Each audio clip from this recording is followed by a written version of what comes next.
अस्सलाम वालेकुम दोस्तों जीअं त अॼु व्लॉग जो स्टार्टिंग कई आहे ऐं इंशाल्लाह जेका अॼु सॼे ॾींहं जी एक्टिविटी हूंदी उहा तव्हां दोस्तनि जे साम्हूं हूंदी।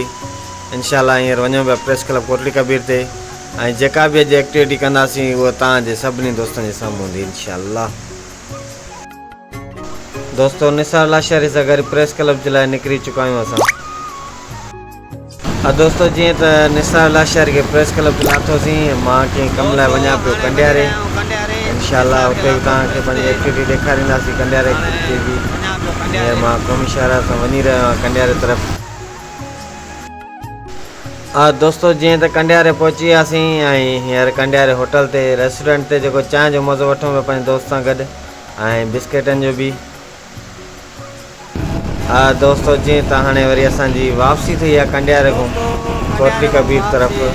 इंशाल्लाह जेका एक्टिविटी हूंदी तव्हांजे साम्हूं हूंदी। हींअर जेका असांजी वापसी आहे कंडियारे खां वरी कोटली कबीर तरफ़ थोरो कमु हुयो उतां जीअं वापसी थियासीं हींअर वापसी वञूं पिया।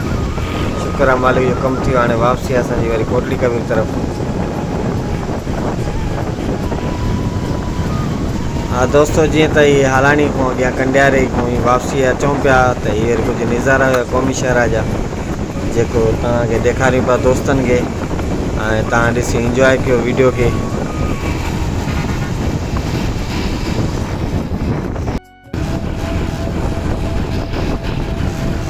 दोस्तों कंडियारे खां वापसी कोटली तरफ़ ईंदे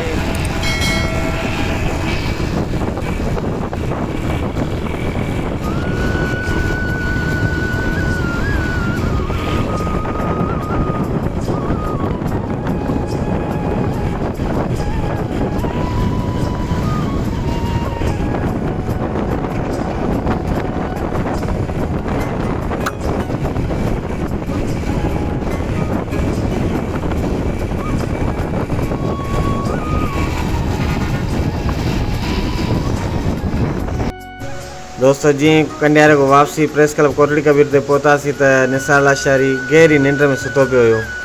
हाणे उथण जी स्टाइल ॾिसिजोसि।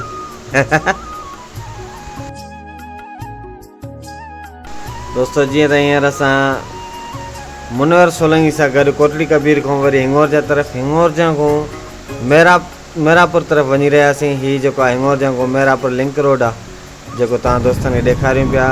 ऐं हीअ ज़मीनूं ॾिसो ऐं हीअ जेके आहिनि हींअर ताज़ी ज़मीनूं जेके वरी हींअर हिन जे लाइ कणिक जे लाइ तयारु थींदो। हीअ लिंक रोड आहे जेको हिंगोरजा खां मेरापुर तरफ़ वञी रहियो आहे।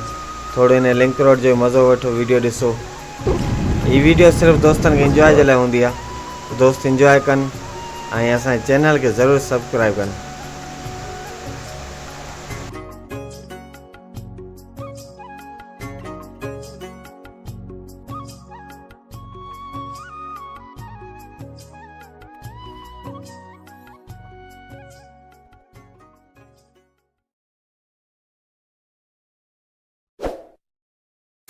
दोस्तों जीअं त असां रसलाबाद सिटी पहुची वियासीं चाचे शमन कामरेड वटि जंहिंजी भेण फौत थी वई उनजी तज़ियत कईसीं ऐं चाहे शमन साईं जेम्स जो सचो आशिक़ आहे ऐं शहीद बशीर ख़ान जो हुर आहे। माशाल्लाह तमामु बहितरीनु कचहरी थी चाचे साईं सां। पंहिंजे माइट हाजी गुलाम अहमद लाशारी सां मुलाक़ात थी अॼु मेरापुर में बलोच आटोस ते उस्ताद मरहम लाशारी खादम हुसैन लाशारी ऐं मां हुन सां मुलाक़ात कई जॾहिं त पुट खे जॉइनिंग ते जेको हुनखे मुबारकबाद ॾिनी ऐं मिठाई खाराईसीं। हुन सां गॾोगॾु चांहि जी सबिल पीतीसीं ऐं ख़ूब कचहरी कईसीं हाजी गुलाम अहमद जी महिरबानी। दोस्तों जीअं त हींअर असां महेसर आटोस ते मौजूदु आहियूं जिते पंहिंजी महिनत मज़दूरी जे लाइ हिकिड़ो रक्शो ख़रीद कयूं था पिया फटियारो। उहो बि तव्हां दोस्तनि खे ॾेखारियो त हीअ रक्शो आहे फटियारो रक्शो जेको हीअ मुनवर सोलंगी बीठो आहे हुन सां गॾु। इहो मालिक जे करम सां अलाह जी महिरबानी सां हीअ पंहिंजो अॼु ख़रीद कयो आहे ऐं इंशाल्लाह महिनत मज़दूरी कंदासीं तॾहिं घर जो चरखो हलंदो। महांगाई तव्हां पाण ॾिसो था पिया। हीअ महेसर आटोस। दोस्तों जीअं त मेरापुर में रक्शो ख़रीद करण बाद वरी जेको हींअर कोटली कबीर तरफ़ वञी रहिया आहियूं। हीअ मुनवर जेको आहे रक्शे जी ड्राइविंग करे पियो ॾिसी सघो था तव्हां। हीअ मालिक जे करम सां असां नओं रक्शो वरितो आहे। दोस्तों ये कोटली कबीर लिंक रोड ते असां जेको कोटली कबीर तरफ़ वञी रहिया आहियूं मेरापुर को कोटली कबीर तरफ़।